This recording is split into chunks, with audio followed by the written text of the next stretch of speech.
ទាំង16ផ្ទាំង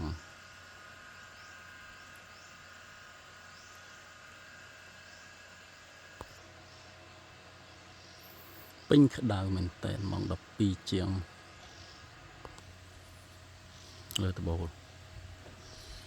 ហើយចេញលើតបូលបដ 6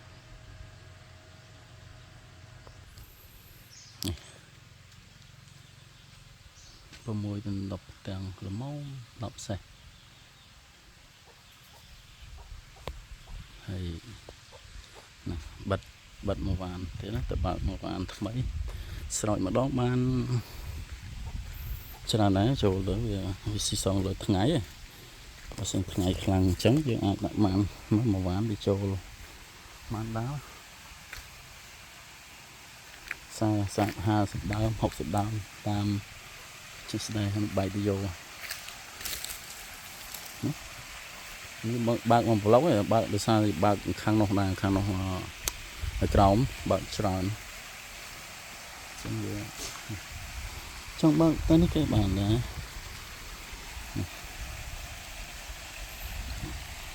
ទឹកជាស្លឹបតែម្ដង